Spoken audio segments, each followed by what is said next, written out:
Hello students, आज हम करने वाले हैं नेक्स्ट टॉपिक। ये टॉपिक बहुत ही इम्पॉर्टेंट है, काफ़ी बार एग्ज़ाम में पूछा गया है। डेरिवेशन है, इसके अंदर हम थिक और थिन लेंस के लिए फॉर्मूला ड्राइव करेंगे using system matrix for thick lenses. तो शुरू करते हैं। देखो यहाँ पे हम एक सिस्टम कंसीडर कर रहे हैं। एक सरफेस हमने लिया है और जिसका रेडियस हम यहाँ पे ले रहे हैं R1। दूसरा सरफेस हमने यहाँ पे लिया है जिसकी रेडियस हम यहाँ पे ले रहे हैं R2। और ये जो लाइन हमने यहाँ पे ली है, ये लाइन रिप्रेजेंट कर रही है प्रिंसिपल एक्सिस को। अब यहाँ से हम एक लाइट पास कराएंगे। इस लाइट को हम क्या बोलेंगे? Incident ray. ठीक है, फर्स्ट फेस के ऊपर आ जाएगी। इसको हमने नाम दिया P। और यहाँ से जो लाइट हमें मिल रही है इसको हम क्या बोलेंगे? रिफ्रैक्टिंग। ठीक है, P पॉइंट से अगर हम ये हाइट चेक करते हैं तो इस हाइट को हमने नाम दिया Y1 और इस पॉइंट को हम नाम दे रहे हैं Q और इसकी हाइट यहाँ पे रहेगी Y2। ठीक है, क्योंकि ये जो रे है वो हमारी थोड़ी बैंड हो जाती है तो यहाँ पे लेवल अलग मिलेगा और यहाँ पे लेवल जो है वो हमें अलग मिलेगा। रिफ्रैक्शन हमारी बैंड फॉर्म के अंदर चलती है, इसलिए ये हाइट जो है वो क्या है? डिफरेंट है। और यहाँ पे हमें क्या मिलेगी?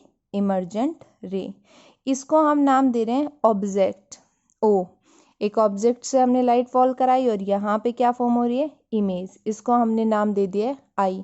अब ये जो है इसकी थिकनेस हमने यहाँ पे ली है T। ठीक है, अब देखो इसको किस तरीके से लिखेंगे हम। Let us consider a thick lens bounded by two spherical surfaces having thickness T and radii R1 and R2 and refractive index of this material lens is mu and coordinate for point P and Q is given this, right? Now जो रे है PQ वो हमारी दो surface के अंदर move कर रही है। यहाँ पे 2 रिफ्रैक्शन होंगे। एक हमारा रहेगा रेडियस ऑफ कर्वेचर R1 के ऊपर और एक हमारा रहेगा R2 के ऊपर। अब इस मीडियम का जो रिफ्रैक्टिव इंडेक्स है वो क्या है? म्यू। तो इसके अंदर क्या होगा? ट्रांसलेशन होगा। ठीक है, तो इसके ऊपर हम ऑपरेशन अप्लाई करेंगे। इससे पहले देखते हैं इसको किस तरीके से लिखेंगे। इस ऑपरेशन को अप्लाई करेंगे और लिखेंगे यहाँ पे λ2 y2, ये आउटपुट को रिप्रेजेंट करता है। नेक्स्ट यहाँ पे होगी refraction matrix due to S, यहाँ पे आ जाएगी second surface that is R2। And यहाँ पे हम लिखेंगे translation matrix due to distance T। ये वाला जो डिस्टेंस रहेगा यहाँ पे रहेगी थ्रू दिस। नेक्स्ट उसके बाद refraction due to surface R1, इस सरफेस से। ठीक है, और यहाँ पे हमारे पास क्या आ जाएंगे? इनपुट के कोऑर्डिनेट, और वो कोऑर्डिनेट क्या होते हैं? λ1 और y1, ये हमारे पास आ गई। अब देखो रिफ्रैक्शन मैट्रिक्स के लिए हमने एक डेरिवेशन किया था पीछे और उसका रिजल्ट निकाला था, वही हम यहाँ पे यूज़ करेंगे। याद करो क्या था रिजल्ट? 1 - P 0 1। ये रिजल्ट हमने डिराइव किया था रिफ्रैक्शन के लिए, यही हमें यहाँ पे यूज़ करना है। तो यहाँ पे हम लिखेंगे 1 - P 0 1। अब देखो ये P जो है इसको हम लिखेंगे यहाँ पे 2 से। 2 क्यों लिख रहे हैं? क्योंकि ये किस सरफेस से हो रही है? सेकंड सरफेस से। नेक्स्ट हमें ट्रांसलेशन का रिजल्ट लिखना है। यहाँ पे पीछे हम पढ़ चुके हैं, डेरिवेशन में निकाल चुके हैं।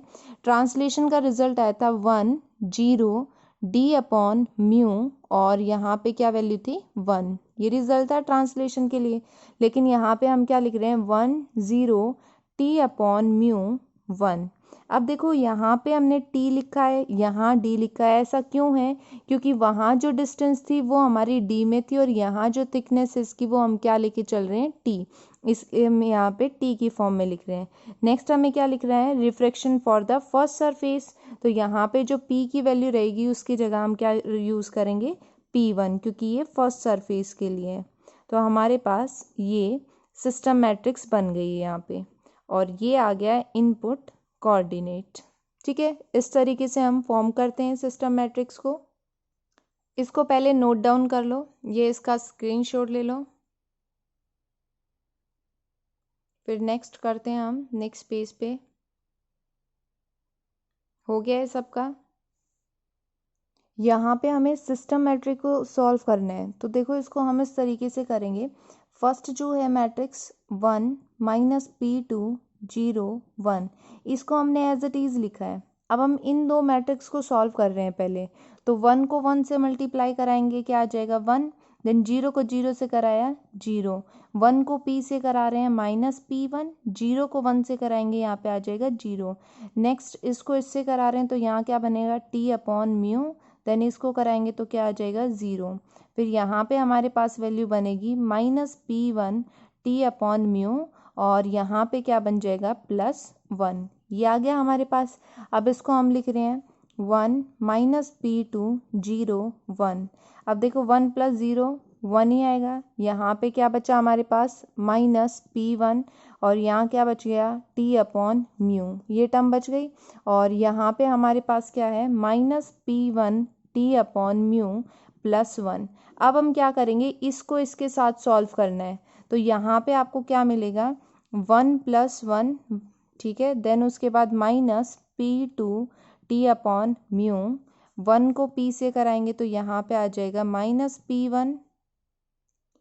इन दोनों को सॉल्व करने के बाद हमारे पास ये बन रही है, और जब हम फाइनल लिखेंगे तो फाइनल क्या आ जाएगी 1 minus P2 T upon mu minus P1 plus P1 P2 T upon mu minus P2, यहाँ पे आ जाएगा T अपॉन म्यू, और यहाँ बचेगा minus P1 T upon mu +1। ये हमारे पास क्या आ गई, फाइनल मैट्रिक्स आ गई इन दोनों को सॉल्व करने के बाद। अब यहाँ पे हमें लेंस फार्मूला निकालना है for thin lens. 12th class में आप पढ़ के आ चुके हो लेंस फार्मूला क्या होता है, सेम वही फार्मूला यहाँ पे फॉर्म होगा। देखो किस तरीके से होगा, थिन लेंस के लिए यूज़ कर रहे हैं। अगर एक थिन लेंस होगा, पतला लेंस हम यूज़ कर रहे हैं, तो उसकी थिकनेस हम क्या कंसीडर करके चल रहे हैं 0 के अप्रॉक्स है। ठीक है, ये डायग्राम बनाया था प्रीवियस, इस वैल्यू को हमने यहाँ पे क्या कंसीडर कर लिया थिन वाली के लिए 0। तो ये वैल्यू इस सिस्टम मैट्रिक्स के अंदर हम अप्लाई करेंगे। अब देखो ये t है, ये कंप्लीट 0 हो गया, यहाँ क्या बचा 1, यहाँ पे ये वाली वैल्यू जो है वो हमारे पास क्या हो जाएगी 0, तो यहाँ क्या बचा minus P1 minus P2, t है ये भी 0 हो गया। अब यहाँ भी t है ये भी 0 हो गया, तो यहाँ 0 और यहाँ क्या आ गया 1। तो सिस्टम मैट्रिक्स हमारे पास ये फॉर्म हो जाएगी in case of thin lens. अब हमने जनरल फॉर्मूला पढ़ा है सिस्टम मैट्रिक्स के लिए, हम इसको इस फॉर्म में लिखते हैं b माइनस ए माइनस डी और c। डिटर्मिनेंट जब हम निकालते हैं तो वो उसकी वैल्यू किसके इक्वल होती है 1 की इक्वल।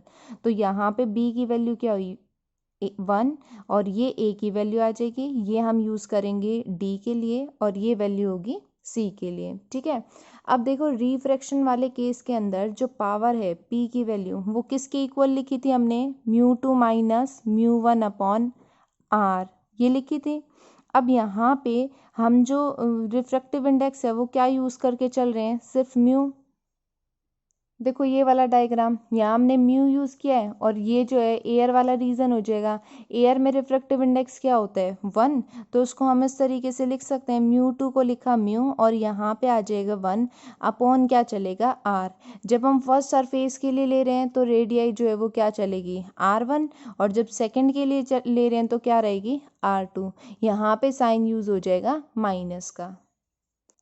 तो ये वाली वैल्यू जो है P1 P2 के लिए, इन वैल्यू को हम यहाँ पे पुट करेंगे 1 0, यहाँ आ जाएगा mu minus 1 upon r1, minus sign use कर रहे हैं तो माइनस, यहाँ माइनस है इसमें भी माइनस है, तो माइनस माइनस क्या हो जाएगा plus, mu minus 1 upon r2, और यहाँ आ जाएगा 1। अब देखो नेक्स्ट स्टेप में यहाँ दोनों से म्यू माइनस 1 कॉमन निकल रहा है, तो इसको हम क्या करेंगे कॉमन निकालेंगे 1 म्यू माइनस 1, और यहाँ पे अंदर क्या बचेगा 1/r1, अब ये माइनस का साइन है, इसको भी माइनस लिया, यहाँ प्लस का है, तो यहाँ में क्या लेना पड़ेगा, माइनस, ताकि माइनस माइनस क्या बन जाइए, प्लस। तो यहाँ आ जाएगा 1/R2 एंड 0, और यहाँ पे क्या बन जाएगा 1। अब देखो ये वाला जो फॉर्मूला है वो हम किसके इक्वल यूज़ करते हैं, फोकल लेंथ 1/f के इक्वल।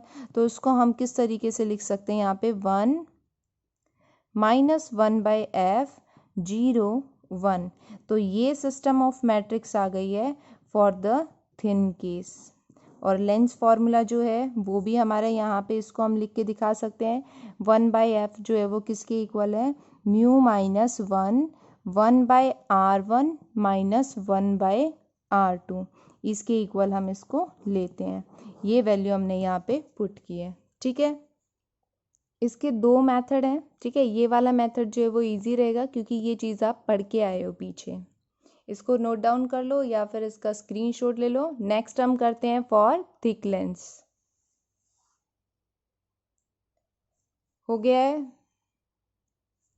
अगर इसी में जर्नल फार्मूला बताना है तो लेंस फार्मूला फोकल लेंथ किसके इक्वल आ जाएगी, 1/v माइनस 1/u, या फिर हम ये लिख सकते हैं। ठीक है, नेक्स्ट स्टार्ट करते हैं थिक लेंस। ये सिस्टम मैट्रिक्स हमने डिराइव किया था, जर्नल फॉर्म हम इस तरीके से यूज़ करते हैं। अब देखो यहाँ पे ना हम एक रिलेशन यूज़ करेंगे।